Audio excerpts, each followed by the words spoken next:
Hi guys.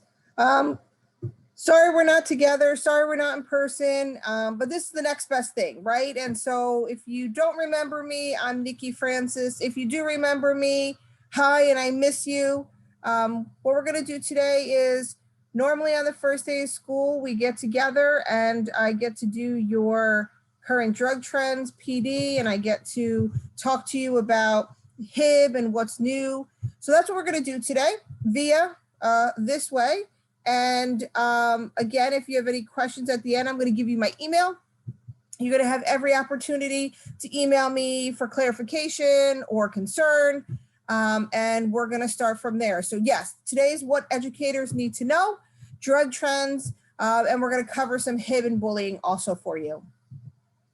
Before we get started, I just have to put out that this is copyrighted. This presentation, text, graphic logos, images are all property of Wellspring Center for Prevention, and they cannot be reproduced in whole or in part by any person, organization, or corporation without written permission from Wellspring Center for Prevention. Also, before we get started into what we're doing today, I just want to take a moment and say to all of you, thank you so much for what you're doing. Thank you for not giving up. These kids really need you. Us parents really need you. And your job does not go unnoticed, and you are unsung heroes. And we're so proud and honored to work closely with all of you. And I just wanted you to hear how much you really mean to us and how special we think you guys are. Lots of times when we're talking about working with youth, when we're just looking at them, right? And they can make some really bad choices and they can be doing some things that are really questionable. It's very easy for us to say, what is wrong with kids today? And I know some of you, when that kid walks in, you go, oh, what's wrong with that kid? But what I want you to really think about when we're talking about both of these situations, both current drug trends and also HIB and bullying, is that we want to really pay attention to, it's not what's wrong with them, it's what's really going on with them. And there is so much on a young person's plate today, even more than is normal because of COVID and this pandemic. And so our young people are really struggling. I know some of us adults are really struggling, but it's really important for us in this time to really, really think about when we're seeing a behavior that seems not favorable, that we're looking past that behavior and what would be causing that behavior. So what do you need to do legally, right? Because that's a big one when we're talking about, being with someone over the internet, watching them, and what do you have to do legally in person?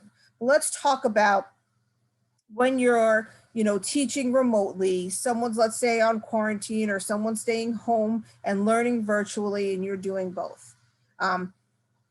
Now, more than ever, you have to practice due diligence. And what does that mean for you as an educator working with youth who may be seeing things in somebody's home, maybe thinking that a young person has used a substance before they turned on their camera, maybe it's a black screen and you ask them to turn on their camera and then you notice that they seem a little bit off. So if you think something is happening, if you've witnessed something, so some of our youth are really bold, right? And they'll use right in front of you, thinking that you cannot do anything to them because they're on a screen and not on school properties. Or if you are concerned for the wellness of a student, you must report it legally. That's what due diligence is. So if you see a young person using, you have to report it to administration, who will then also get the SAC involved when we're talking about drug issues. If it's a HIB or bullying situation, then they're going to forward that to the anti-bullying specialists. Your school information. You do have a SAC right at your fingertips, right? Veronica Pitts. And so you will reach out to her with any questions that you have concerning someone who may seem that they're under the influence or is using right in front of you. In your district, policy 5530 says that any staff member who believes a student is under the influence must report it. If it's in person, the nurse will hold that child until there can be a medical examination. If nothing is found, then that youth can be returned to school. If there is a finding of alcohol or drug use, then the student will be evaluated and the most appropriate discipline will take place. And then when they return back to school, the SAC will work on them one-on-one to make sure that all of their needs are met. And again, with the virtual learning, you're going to see a whole bunch of stuff very differently now because you can see into people's homes, right? So if you're seeing even posters that are inappropriate, that are, let's say, even racist in nature, you have due diligence with something like that. If they're wearing clothing that would not fit into your school policy, again, you have to practice due diligence. If you are seeing that someone is really struggling with their mental health, reach out to someone at the path, reach out to one of the counselors and say, hey, we need to do a check on this kid because I don't think they're okay. Again, if they're using substance, you want to report that. Then if they seem hungover, we want to even report that, or at least tell somebody so we can keep an eye on that child. So what do we know when we're talking about substance use? We know 1 in 5 know or love somebody with a substance use disorder. We know that the average age of first use is 14 in the state of New Jersey. So that's your freshman, or they're transitioning from 8th grade to freshman. Youth who have one parent with a substance use disorder are 50% more likely to have a substance use disorder, and youth who have 2 parents have a 90% chance. So am I saying that if one of their parent has a substance use disorder, that child automatically will? No, that is not what I'm saying at all. What I am saying is that there are lots of things that cause someone to have a substance use disorder, but we know family genetics play a huge role. And so why is that an important thing to think about? Because that young person may have to think very differently about what they're putting in their body compared to their classmates sitting right next to them. Youth who start to use at 15 are 5 times more likely to become addicted. So when we're working with youth, what we always say is, if they'll say, listen, Miss Nikki, there's no way I'm not going to drink alcohol. There's no way I'm not going to smoke weed until I'm, an adult. What I'll always say to them is, the longer you can wait, the longer you can push that out, the better your chances of not having an addiction issue. And so no, we don't want them to use. We know we want to talk about abstinence, but if they're dead set against using, the best kind of conversation is to push that out. We know that because the brain doesn't stop growing until 25. And so an adult brain is going to react very differently to substances than an adolescent brain, which is growing just as fast as their bodies are growing, if not quicker, right? All those little messaging centers are being formed. And so every time a substance is put into their body, it's altering that just a tiny bit. And finally, the last one, really important to think about right now, nearly 60% of people who have a substance use disorder are also struggling with a co-occurring mental health illness. And so, if you see a youth kind of showing up, maybe in your questioning a substance use disorder, we also want to think about, hey, is there a mental health issue going on? And if you see a young person who's really struggling with mental health, we want to say, hey, and we want to make sure that we're looking at, is there a substance use issue too? Often they go hand in hand, and we want to make sure we take care of both of those things. So what's trending when we're talking about drug trends? We know that vaping, right, is a big thing. We're going to talk about the law, what's popular, and we're going to talk about dabs or THC concentrates. We're going to talk about marijuana. Now, I will tell you, this is an ever-changing thing every single day. There's new laws, new policies, new bills. So I'll do my best to keep you up to date with today, right, today's date of what's going on. CBD, the concerns, what it is, and why is it so popular. We're going to talk about Kratom, that we're seeing a huge increase in that in our state. Some prescription medication that may be very interesting to adolescents. And then I'll just cover synthetic drugs with you, because I think it's important for you to know about what synthetic drugs are and how they show up in street drugs. So what I will say to you about this presentation is that it's ever changing. It's new every day almost, right? And just when we think we have a handle on something, then something new will come out, and we have to kind of focus on that. So what you're seeing in front of you on this screen, these are all marijuana THC concentrates. Now I'm going to say THC concentrates 100 times. So what is a THC concentrate? It's traditional marijuana high heat and chemicals made together to create a different substance to make you get that high feeling, okay, at a very high rate of THC compared to traditional marijuana. But you'll also see in these packages that they're very much geared towards youth, and all of these can be used in vape devices. So you'll see Mario Kart. Carts is another name for a THC concentrate. They'll call them carts.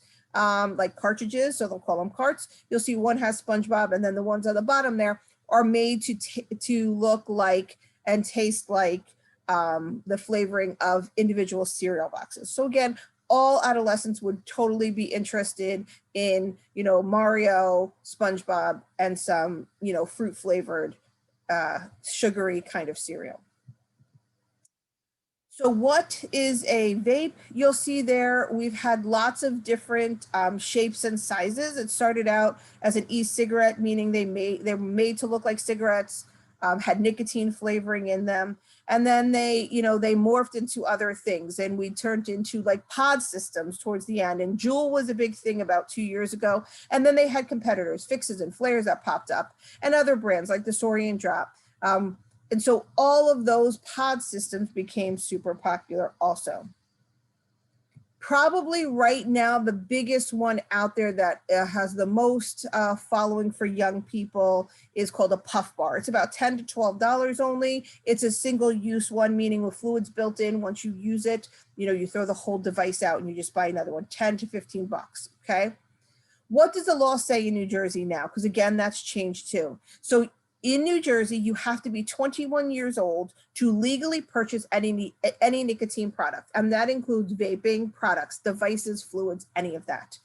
As of April 2020, it became illegal to sell flavored vape products. So vape stores cannot sell vape that is flavored with any of the dessert, candy coated, fruit flavored. Now, the restriction for the FDA legally, okay, says that it won't apply to self-contained disposable products. So those puff bars that are super popular, the FDA can't restrict that. They can restrict the bottles, but they can't restrict something that's self-contained, meaning the whole device, and then you throw it out. Anything that's refillable can have an FDA restriction on it. Then menthol flavored also became vape. So it's not illegal in cigarettes, traditional cigarettes, but it is in vape fluids. So any even menthol or mint flavored is also illegal in the state of New Jersey. Now, there is enforcement, but is it as strong as it could be? No, but remember, we're dealing with a pandemic right now. So again, yes, the places we're supposed to get rid of them, places are not supposed to be selling them. If they can caught, can they get in big trouble? Yes. Are people still selling them? Yes. Can they go right across state lines and get them? Yes. Okay, so all of those things are true, and our young people can get their hands on them. And yes, you're not supposed to be able to get anything, you know, sent to you over the internet. But again, there's a lot of ways around things. And if somebody wants something, and is there going to be an underground market where someone's getting them and then coming and selling? Yes. So all of those things are possible. And I promise you, every young person, no matter what school I'm talking to, will say, Miss Nikki, we know where we can get them. And they know where they can get them. Here's a picture of those puff bars that I was talking to you about. Like I said, they're less than 10 bucks, maybe 8, 10, 12, depending on where they're at. And if someone's selling them underground, they could be a little bit more. You'll see that they come in tons of fruit flavors. You know, they look like USB drives, but just colored to match the flavoring. So what do we know about vape? We know 1 in 3 high school students have used. We know 1 in 5 have used THC concentrates. Both of those numbers are extremely high, okay, when we're talking about youth using a substance. We know that we saw an increase in poison control calls. Young siblings might not have known that they weren't candy or fruit flavored, and they might have ingested some of that, but also that fluid, if it gets onto your skin, it can go through your skin into your bloodstream, and you can get nicotine poisoning that way. Nicotine levels are extremely high. 1 pod in a pod system is about equivalent to a pack of cigarettes. One of that has enough nicotine in it to actually kill a cat or a small dog. So there's tons of nicotine in those products. If you take nothing else from today, the next line is the most important. None of it's regulated, none of the devices, none of the liquids. And so it's highly likely that people are putting things in there that you wouldn't know about. People could say they don't have certain things in there. And unfortunately, they can be put in because there's no regulatory process. Back to the nicotine level, there are some that say that there's no nicotine. Then when they're tested, there's nicotine in them. And here's something to really think about. Nicotine grows naturally in tobacco products.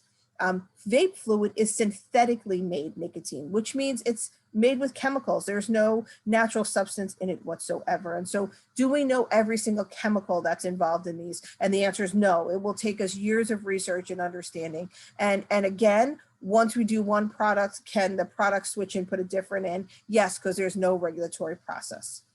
It is connected to death and sickness. I'll talk to you about a couple of those. And we do know, again, that big tobacco was definitely involved in heavily marketing towards youth to try to get them addicted to nicotine. How do they work? Internally, they all work the same. Doesn't matter what they look like. There's a battery power. That battery heats up those coils. Those coils break down the fluid inside. Everybody in the world says you're vaping. When we know that they're not vaping, what we know is that it breaks it down to even smaller, and so it's a gas-like state. And so we think that's why a lot of the problems with the lungs are occurring, because people can inhale it, even those particles even deeper into the lungs.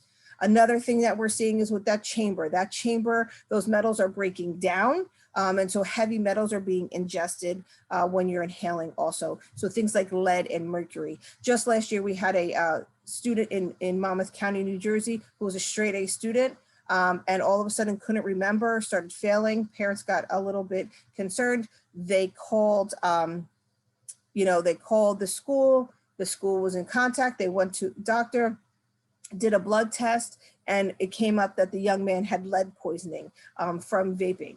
And so again, we want to really understand that there's lots of stuff in here that can affect us pretty negatively. How dangerous can these devices be if they malfunction? Well, pretty dangerous. You can see these pictures here. If someone has it in their mouth, they're close to their face, holding it in their pocket of their pants, and these devices malfunction, they explode, they can catch on fire. Think of that hoverboard craze a couple of years ago. Some were fantastic, some kind of on fire. And so we want to make sure when we're looking at these devices, we're understanding that even though you might not hear about it in the news, even though it might not be publicized, it's still happening. And yes, it's happening here in the state of New Jersey also. A big argument we get, or discussion point, is that it's just water and flavoring, right? And even if it was just that simple, we know water is not supposed to go into our lungs. And we know that the flavoring attached to a lot of the candy coated has a chemical in it called diacetyl. And diacetyl is a flavoring agent that when you inhale it, it does something different than when you ingest it. So just the flavoring in water would be enough to cause you to have increased sickness or concerns. But that's not the case. I don't know everything. I wish I could say just like regular tobacco, 4,000 chemicals, 200 cancer causing. We don't know all of that, but what we do know does not look so promising. The first one's formaldehyde. So when that fluid is being heated up and broken down, it's turning into a cancer-causing agent that's being inhaled. We also know lots of oils and additives. Diacetyl is that flavoring agent. I talked a little bit about those metals like lead and mercury. And then again, those high levels of nicotine. And why is that important? Because nicotine is highly addictive. And lots of people who are using vape have no idea how addicted and how quickly they can become addicted to it. Why does nicotine matter to you, especially as educators? Well, it affects the central nervous system. And so it can harm parts of the brain that control attention, learning, mood disorders, permanently lowering impulse control, all of the things that you really would not want in a classroom, right? You would want a kid who can learn and be attentive and, not have impulse control. We also know that nicotine withdrawal is serious. It's hard, it's highly addictive, and it actually also kind of makes other drugs more pleasurable in the brain. And so it does kind of make young people more susceptible to addiction. So it affects the brain's reward system. Other drugs like cocaine and methamphetamine seem more pleasurable. So now we're going to move on to marijuana. We did in November vote to make it legal. Okay, so it is legal here. Everything hasn't rolled out. All the bills, all the regulatory things that are going to happen with it, all the distribution places are not set up. So we don't have all of that in place yet. So things are changing every day. A couple weeks ago, the governor signed into law that police officers could really pretty much do nothing to young people if they were caught. Their hands were kind of tied. They didn't even have to tell parents. And now just last week, the governor signed a bill that now he's going to tell parents. So it's ever changing. I would say to you to just keep abreast of what's going on. It's also right now, it's legal, but not to grow plants and not to buy right now. So, there's still no process in place to purchase legal cannabis.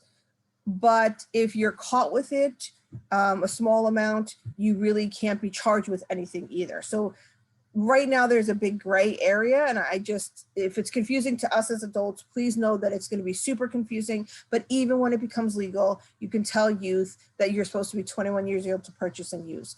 There's really going to be no way that they can use legally, except the bill also states that they can't really get in trouble. I know, and some of you are probably watching going, what? And some of us are watching what's happening too and going, what? But that's where we're at right now. It is the most commonly used illicit drug in the US. The mind-altering substance in marijuana is THC. Concentrates have become super popular. That's because they go into vape devices. CBD has had a huge popularity increase, and we'll talk a little bit about that. Medical marijuana is legal in the state of New Jersey, and there is a test not being used right now in the state of New Jersey, but we do know in Colorado they use it. And it looks like maybe our police will be using this once, we come fully legal, recreational legal, and people may be using it while driving for drugged driving. So it's a swab test that goes on the inside of the mouth. It can test a 1 to 2 hour amount of THC in someone's mouth.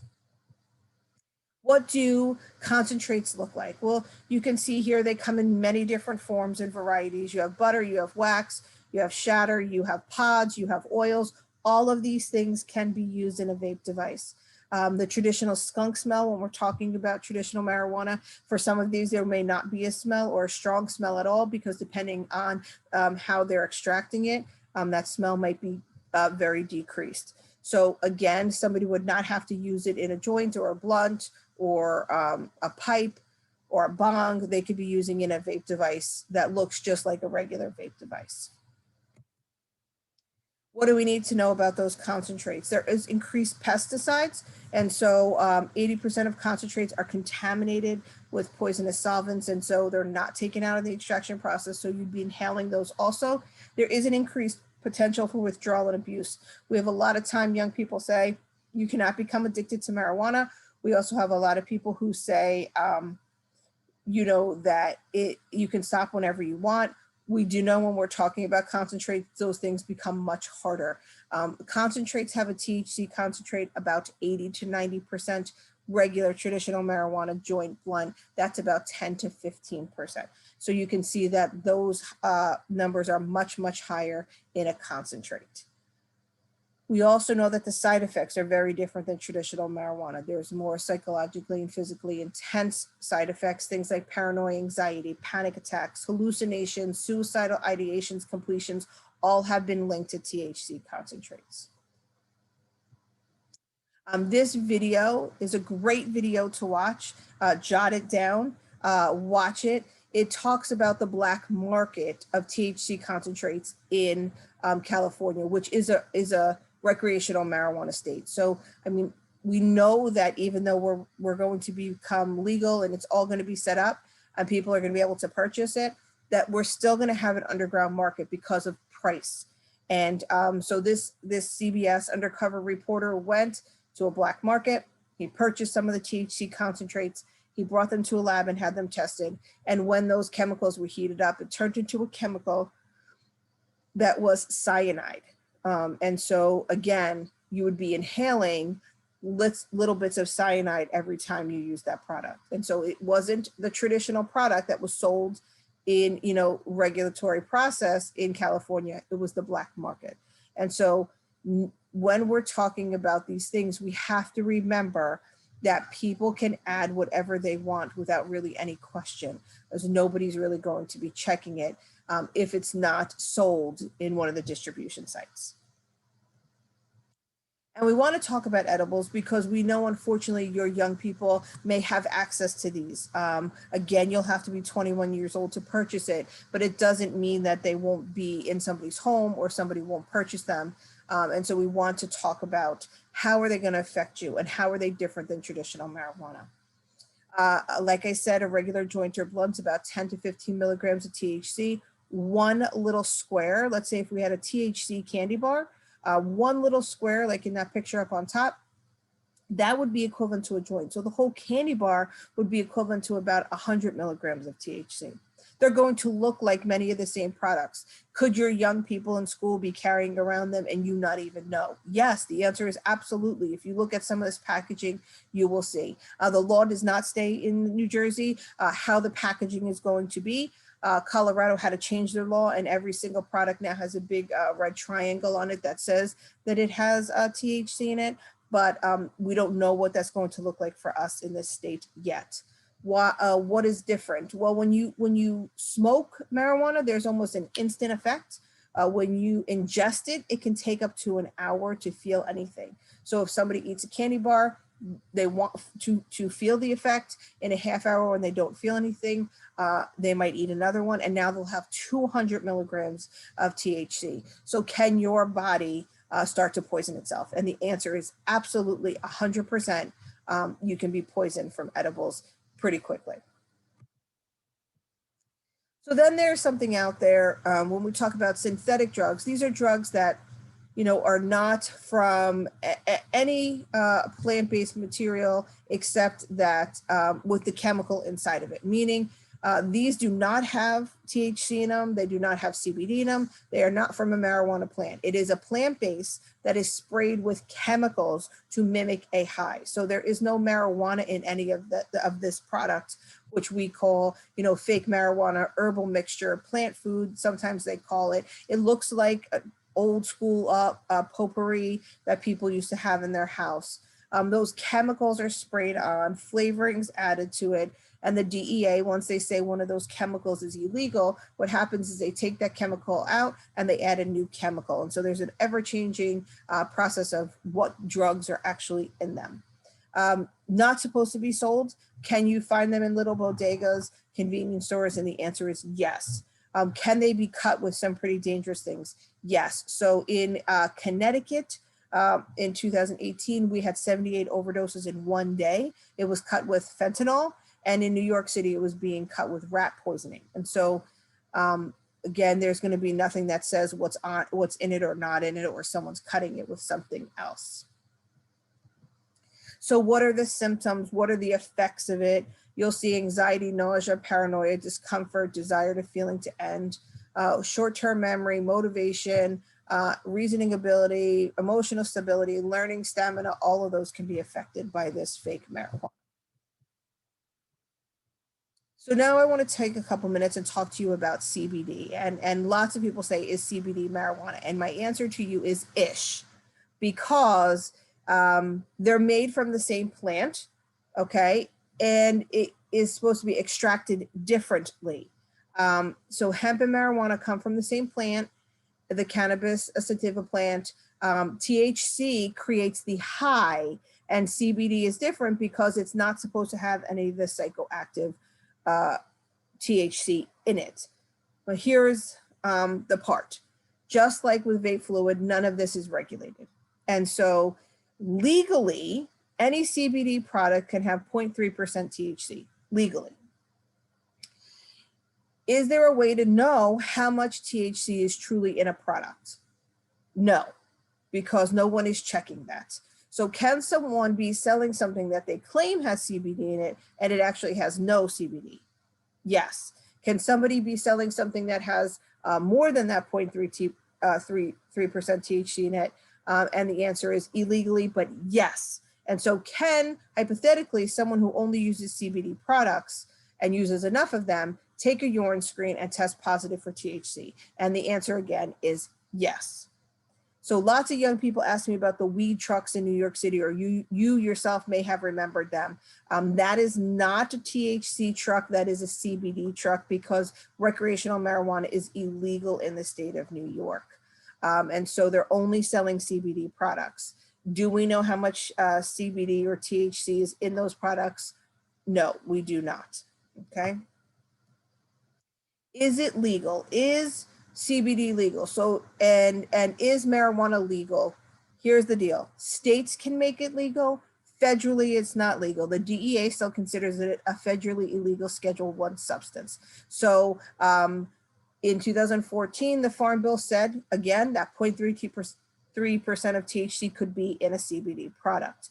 And so this map is a little bit older, because again, all of these things change very regularly, but it's important for you to remember that just because a state says that it's legal does not mean that on a federal level it is legal. So right now in our country, marijuana is considered illegal on a federal level. CBD is considered illegal on a federal level.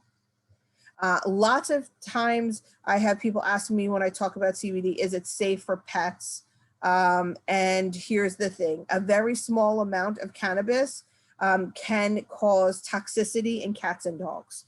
And so again, if you hear what I'm saying, that there's no regulatory process to know how much THC is actually in these products, then my answer to you is no. It would be very hard to know if the CBD oil that you're giving your animal would be enough to make them very ill. Another thing that's super popular right now with young people are Xannies or Xanny bars or planks. These are not from a doctor, not for someone who's struggling with mental health issues. These are what I'm talking about, street level drugs, okay? So we do know that some young people have to go on medication for mental health. We know adults go on medication for mental health. That's not what exactly I'm talking about right now. I am talking about Xanny bars or Xannies, planks that are street level. It is a central nervous system depressant, and often it's misused with alcohol. We know in college that the abuse rates have raised 400% in the past recent years. But why would a young person try to use legal Xanax or street level Xanax? Because it kind of smooths out the anxiety, the panic, the tension, recovery from trauma. And think about those just things I just said. In a year where we've been filled with trauma, anxiety, and panic, ways to feel that we need to relax, and also lots of times to use before the pre-test nervousness, and you know, in case there's a heartbreak, it's often sometimes that they will use that also. What is it mixed with when we're talking about street level? That could be many drugs, but we do know that often fentanyl is cut with these or added into these Xanax street level. So do we know every single thing in there? No, and that's what I say to young people. If you're buying it from someone, there's really no way to know exactly everything that's in it. So something that's kind of new that a lot of people are looking at and noticing, because they're popping up in all of these wellness shops that are around and are selling maybe CBD products and other things, vitamins, herbs. Here's Kratom. Kratom is a plant-based material from Southeast Asia. It comes in a powder form. It also comes in a capsule form. Small doses of it can give you effects like cocaine or amphetamines. Large doses of Kratom can give you a sedative, narcotic effect like an opioid. Repeated use of Kratom can cause things like hypertension, renal toxicity, can deal with cognitive function, behavior, and also liver.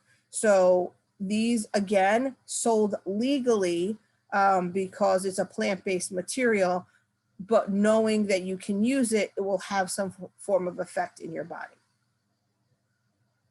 What are some of the side effects? Nausea, itching, sweating, dry mouth, constipation, increased urination, loss of appetite, seizures, and hallucinations have all been linked to kratom. When we're also talking about CBD being sold for vape devices, again, no regulatory process. The woman who pretty much pioneered them in California has been arrested because when they tested her product, there was no CBD in them, there was no THC in them, but what she did have was fentanyl in there. And if you do not know what fentanyl is the synthetic cousin of heroin. And you'll see there heroin, the lethal dose on the left, on the right, that's a lethal dose of fentanyl. And so it is 100 times more potent than morphine. We know that number of deaths have been linked to fentanyl or other fentanyl compounds. And so right now, I would say to you, almost any drug that's sold on a street level has some form of fentanyl or fentanyl byproduct in it. And so, we do associate fentanyl with heroin, but it's important to know that lots of other street drugs now have some compound of fentanyl in them. So I'm going to stop the video for a second so you guys can stretch and move around, and then I'll come back with the second video in a second for you to talk about the anti-billing Bill of Rights and what that means for you. Thanks so much, guys, for listening. I hope you learned a ton. At the end of the bullying one, you'll have my email. And by all means, if there's anything that I said that doesn't make sense, please reach out to me and I'll get you the information that you need, okay?